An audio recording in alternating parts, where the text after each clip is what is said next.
Okay, so now you are going to do experiment microscale introduction of double displacement reactions.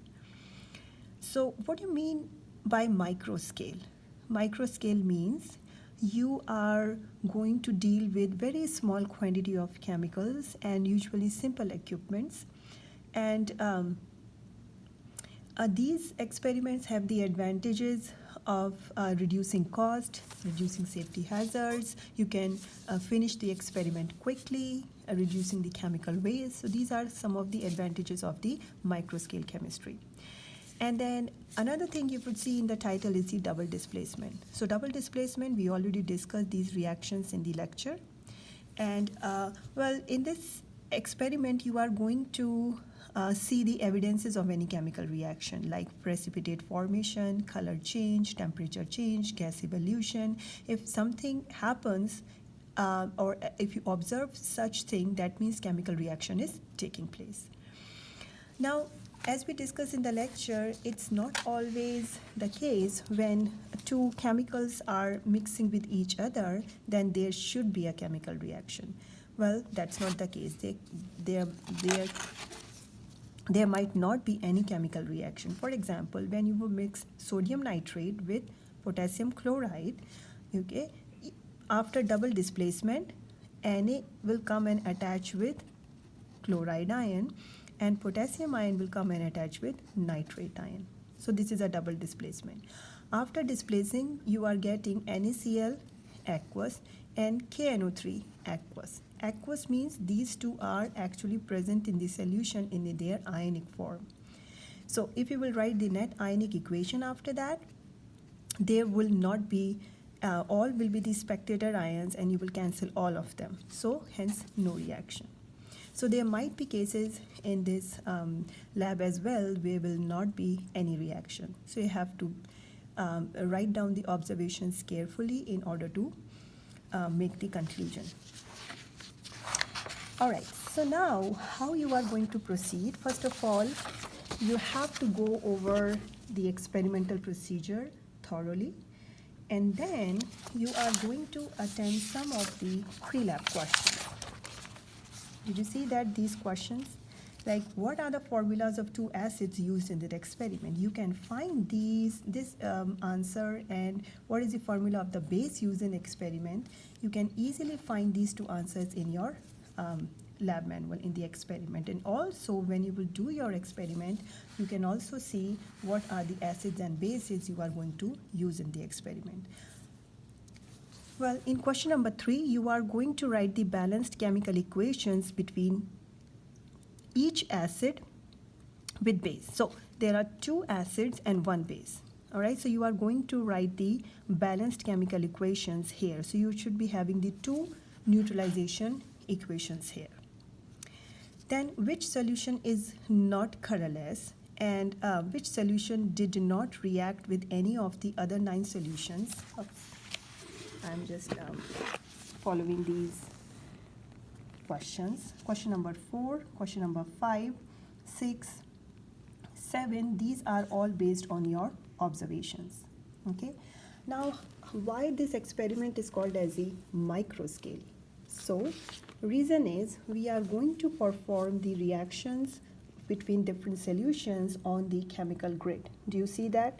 So we are going to use actually very small amount of the chemicals in the form of drops, and then we will closely observing if there is any chemical reaction taking place or not, and then we are putting those observations in our report sheet.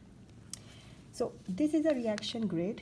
I took it from the chemical card in this in the lab, and similar reaction grid you have in the form of the worksheet in your lab manual. So if you will turn out to the next page of the experiment, you can see the same reaction grid. So I will perform the reactions here. You have to closely examine and or closely observe them, and then you are going to write your observations on this report sheet. All right, then I will test 4 unknowns. Do you see this is an unknown section?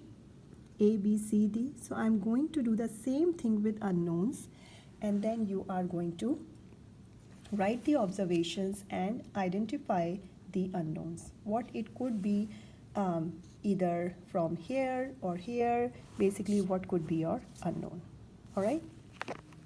All right, now I'm going to show you the chemicals in the test tube rack. They are filled in the plastic pipette. I'm going to show you one by one.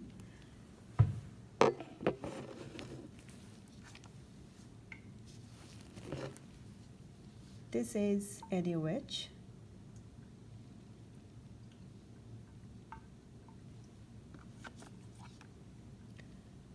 Sodium carbonate, Na2CO3.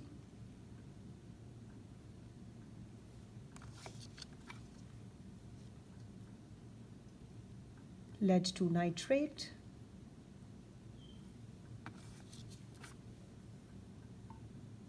Silver nitrate, AgNO3. Potassium iodide. Barium chloride.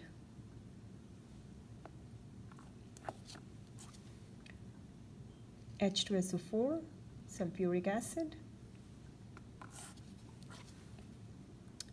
HCl, hydrochloric acid.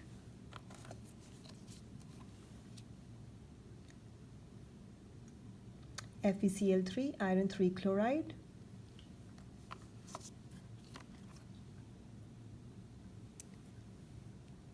KNO3, potassium nitrate. This is the reaction grid. You can see, first of all, I clean the reaction grid with the damp paper towel, and I damp my paper towel with the DI water, not with the tap water. Okay, so I cleaned it well. Now it is ready for the reaction.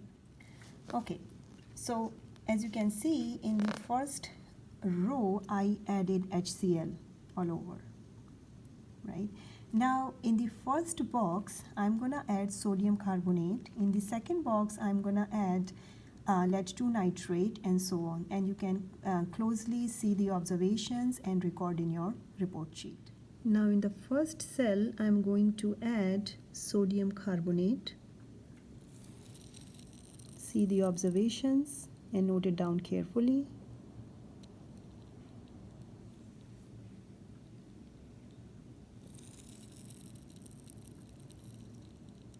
Now the second one, I'm gonna add lead-2 nitrate.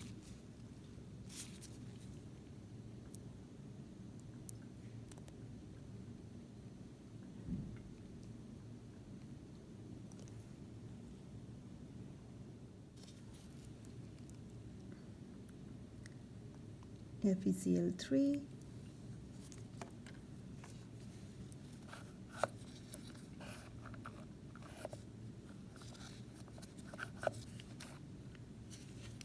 KNO3.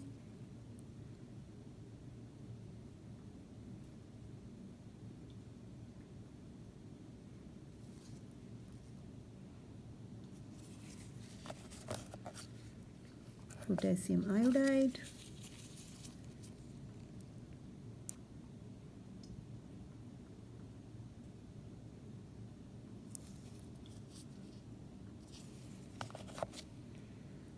H2SO4.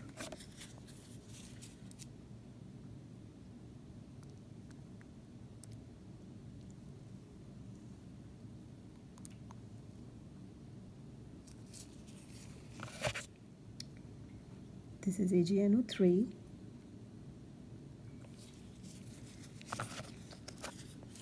Barium chloride.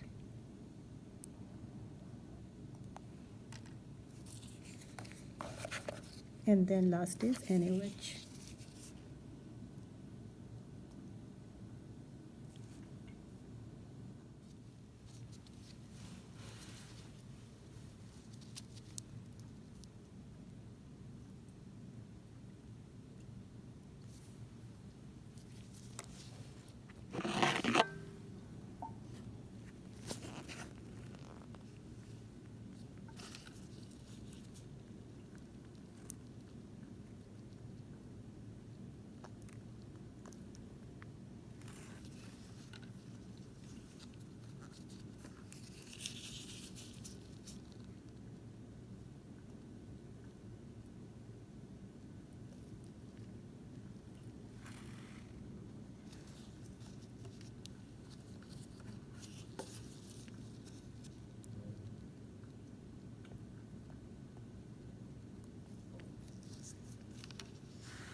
and last is NaOH in this case.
Alright, so here is the whole reaction grid one more time. I will closely go through each cell.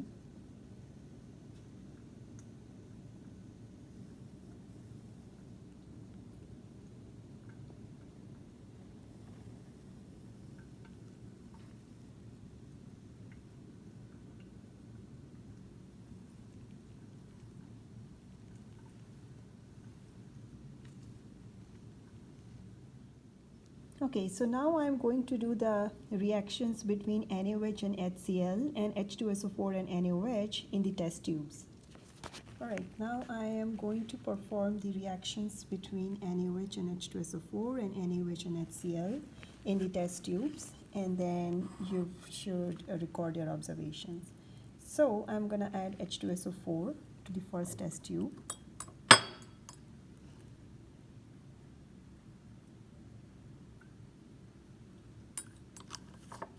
And then I'm going to add NaOH to it.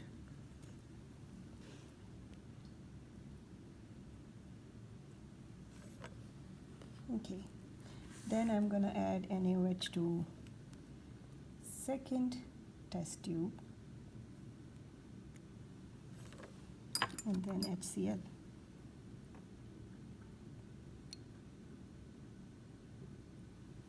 Alright. Now I will show you each test tube. How does it look?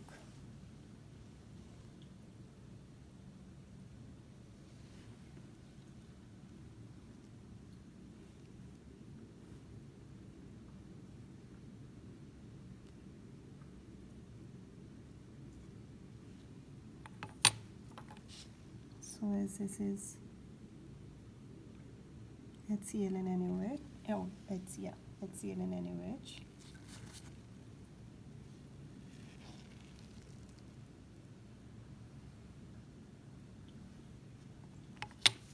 When I hold these test tubes, they are pretty, slightly warm to me, both of them, NaOH and H2SO4. And now I'm going to do the reactions between the unknowns, and you are going to record the observations for that. Based on that, you would identify the unknowns. Alright, so I'm now going to add A first in all the three cells.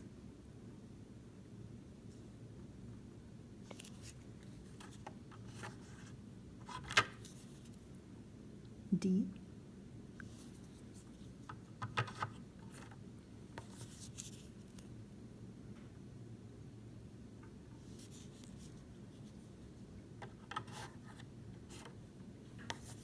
And here you go P.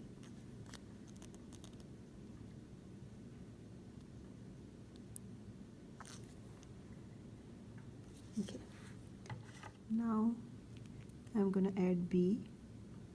I'm going to add B.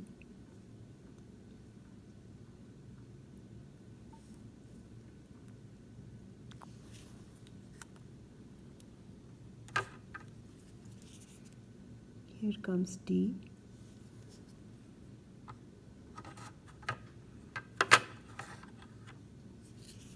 Then comes C. Oops. Mistake, I added that drop. Let me remove it from here with a clean plastic pipette. I'm going to remove it so that it will not mix up with anything and change the observations. Alright, now comes C.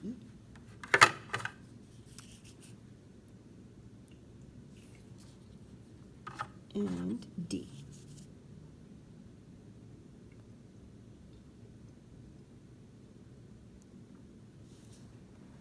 Okay, so here is your unknowns to observe and then identify. This is a close look of your unknown table one more time for your observations. If you read the observations, you are going to fill the unknowns here, like A, B, C, D. What could be your unknown? So you would go to your reaction grid again and see that where you can will see the closest observations in the reaction grid as well as here, and based on that you're going to try to figure out your unknowns. And after that, once you are done, you are going to answer question number 8, which formula gas produced in question number 7. So which solution produced vigorous bubbling when acid was added to it? So be careful in your observations and mention it here, and try to figure out the formula of the gas produced in question number 7. We did talk about these type of reactions in the class, and that those are actually the gas evolution reactions.